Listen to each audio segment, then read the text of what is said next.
This is a green guitar. No, it's not green as in the color, and I'm not colorblind, and neither are you, but it is a green guitar, and green is spelled G-R-U-E-N-E. They're made in San Antonio, Texas, at least that's what their website says. And so it's G-R-U-E-N-E guitars.com. Feel free to check them out. When I say they say they're made in Texas, I had communicated with the owner, John, at some point when I was ordering this guitar and afterwards, and he said that prior to COVID hitting worldwide, everything was made, custom made, in their shop in San Antonio, Texas. Once the virus hit and people became very sick, and I think he said maybe one or more of his employees passed away, which is absolutely horrible, but that's what we went through back then in 2020. He had to start outsourcing some of the work, and so like many guitar companies, they outsource overseas for a number of reasons. One, cost, and two, quality coming from overseas luthiers, the ones who are trained really well, is really outstanding. I own many guitars which were made in China, one or two that were made in Japan. Just phenomenal instruments, and of course the price is a lot lower. But this particular guitar, let me go over it a little bit. It's an auditorium size. It's called the WA-40. 40 stands for the bling level. They even make a 45 series where the abalone is on the back and sides all the way around, even comes down over the fretboard and so forth. This is the 40, so the number is just the level of bling. W stands for walnut, because this has what I call fiddleback walnut. The A stands for auditorium size. But anyways, disregard the strong yellow tint on the top. I'm not really a fan of that. It looks kind of cheesy. That's just the way it came through. But it is a solid Sitka spruce top, and like I said, it is solid fiddleback. I think John called it something else. I've forgotten what he said. But it is a North American walnut, really, really pretty. The guitar has maple trim, both top and bottom. It even goes along the side of the fretboard and around the headstock. You've got an ebony bridge and fretboard. I'm not sure about the saddle material and the nut. I think they call it X-bone. So I pretty much assume that means it's a man-made product that's similar to bone in consistency. And the bridge pins are not plastic. They're probably more, again, like that X-bone, or maybe they're like tusk material or something like that with little abalone dots. Very pretty guitar. It does have the open back tuners. Really nice. The thing I don't like about this guitar, well, let me tell you what I love about it first. I love the size, the playability. It has a wonderful modified oval-shaped neck, very comfortable to hold. It has a 1 3/4 inch nut, 25.4 inch scale length, which is what we call the Martin scale length or long scale. It's got forward shifted X braces. They are scalloped or scalloped, depending on where you're from in the United States. You may pronounce it differently. I call it scalloped, personally. It is a really nice guitar. The thing I don't like about it, and I'll explain why. I tune my guitars down a full step. Standard pitch is E to E. I tune my guitars D to D. The reason I do that is I'm older now, and my vocal range has kind of come down a little bit. Sort of like the muscles up top. We used to have the big shoulders. Now we have kind of the bigger gut. Same thing with my vocal range. So at a full step down, it's more comfortable for me to sing. That being said, this guitar doesn't like being tuned down a full step. With light gauge strings, which I have on right at the moment, which are the 12s to 53s, tuned down a half step, it intonates really, really well. And when I tune it up to pitch, it intonates really, really well. With these strings and with my medium gauge strings, which is my preferred gauge, tuned down a full step, as soon as you start moving up the fretboard, the tuning is out. The intonation's all messed up. I took it to my luthier, and I have two excellent ones.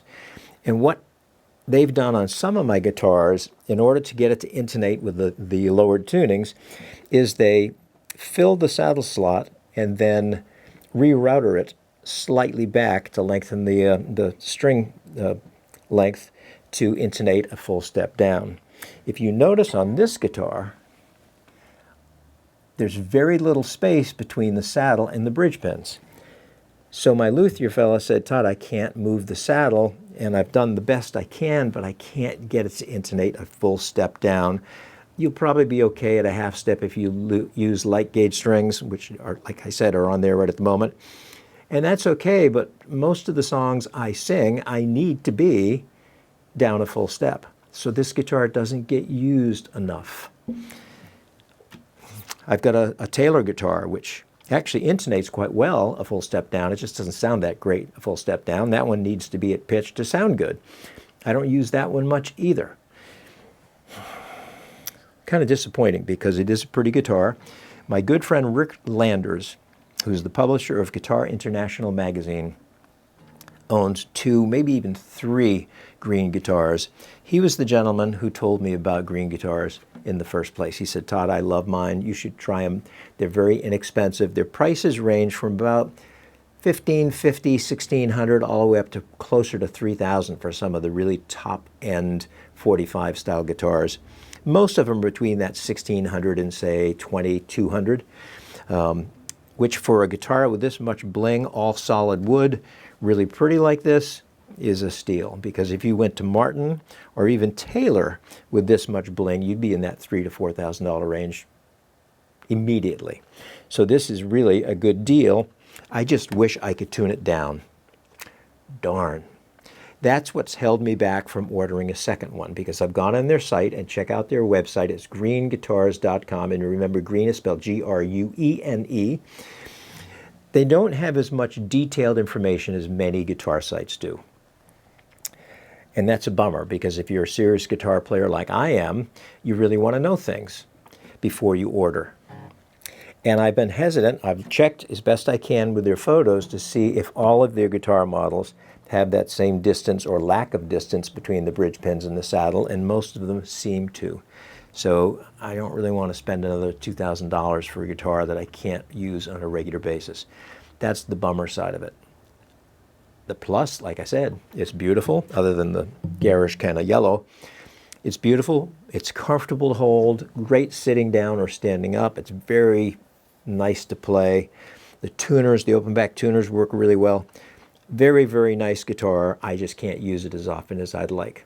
So, how does it sound? Well, let me use just fingers first. We'll play a few things. And if you notice, I'm using a lavalier mic for a couple of reasons. Is so many of the guitar reviews, they stick high-priced microphones out in front, and they play, and the guitars just sound glorious. Well, when I'm playing guitar, I'm not sitting 3 or 4 feet in front of the guitar. I'm sitting just like I'm above it. So since a lavalier microphone is an omnidirectional microphone, it picks up sound from up, down, side, and everything, it's the closest I can get to reproduce the sound of the guitar for these videos the way I hear the guitar when I play it. And if you're like me, and when you try out a guitar in a guitar shop, you're not giving it to the salesperson and asking them to play it and you stand back 3 or 4 feet or 10 feet. No, you sit down and you want to play it. First chord I always do is a G. Then I'll probably go to a D, and then a C, and then an E. And then to see if it intonates well, I'll use the beginning chords to the song Beginnings by Chicago Transit Authority, which is this.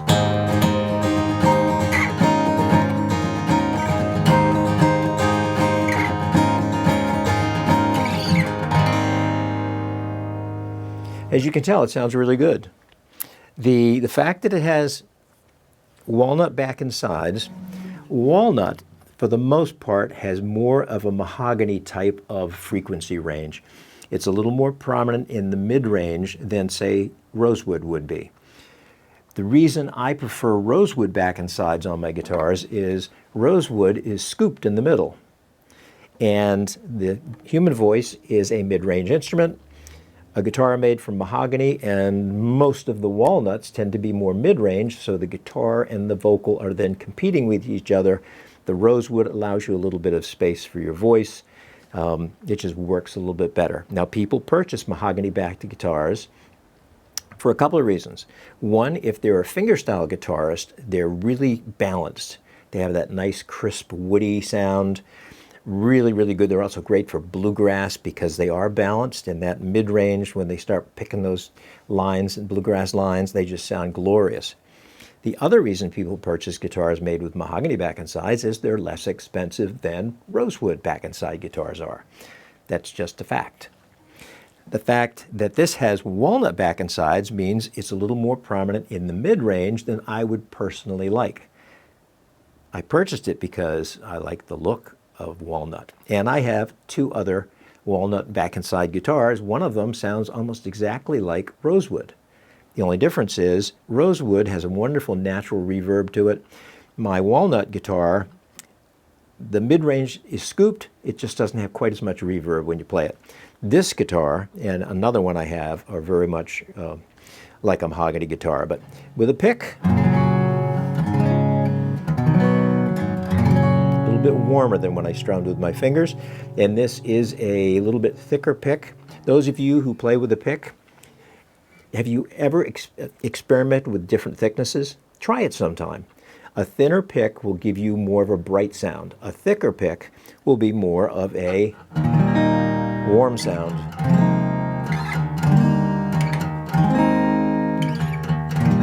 A lot of jazz players play with a thick pick. I don't know if it's because it gives them a mellower sound or they just like the feel of them, and somebody they revered used one, so they use one too. Who knows? But very, very nice.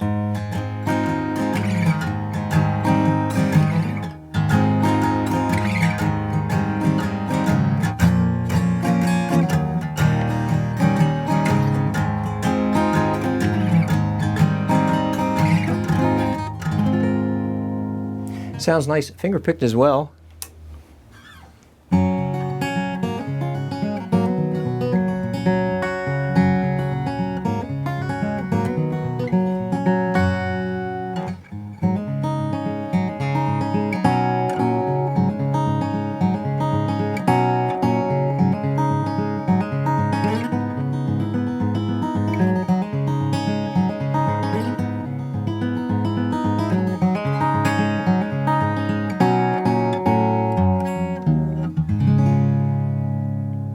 Very nice guitar. I just wish I could tune it down a full step. So how do I rate this guitar? I really like it to a point. I wish I could get it to intonate in lowered tunings.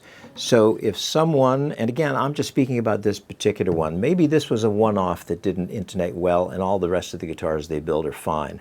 I'm just a little hesitant to order another one and pay $1,600 or $2,000 or $2,200 to find out that it's going to be the same as this one. But is it a nice guitar? Yes. For someone who plays at standard pitch or even a half step down and uses light gauge strings, this is an absolutely terrific guitar. For this amount of bling and all solid woods, this is a great price in that $1,600 to $2,200 price range. If it was a Taylor or Martin with this much bling and all solid woods, you'd be spending almost twice that. So are Gruene guitars a good deal? Yes, they are. Do they work for me? Sort of. I hate to say that because John, the owner, is a terrific guy. He's a veteran. It's a veteran-owned company, and they do a lot of nice things. And Rick Landers also does a lot of nice things. But anyways, maybe it's for you, maybe it's not. Who knows? If you're enjoying my videos and you'd like to like and subscribe, please do. I hate to ask that, but I'm told in YouTube world that's what you have to do. So I apologize for asking, but please like and subscribe. And in the meantime, oh, and if you want to leave a comment, I'm open to comments. If you write bad things, I won't feel badly, really. I'll be hurt a little bit, but I won't send something nasty back to you. Hopefully it's constructive. If you'd like to see me improve on anything in my videos, I'd be open to that as well. This is a learning curve just like anything else. I mean, we've got lights, we've got microphones. Eventually, I will get a nice shotgun microphone. Actually, I have a nice one. It just doesn't seem to work. It came with one of my Canon M50 cameras. I bought it used, and it just doesn't seem to work for some reason. So anyways, thanks again for watching, and enjoy playing your guitar, because that's the whole idea, is to have fun. And if you like to buy guitars like I do, have fun doing that as well. Thanks so much for listening. Bye-bye.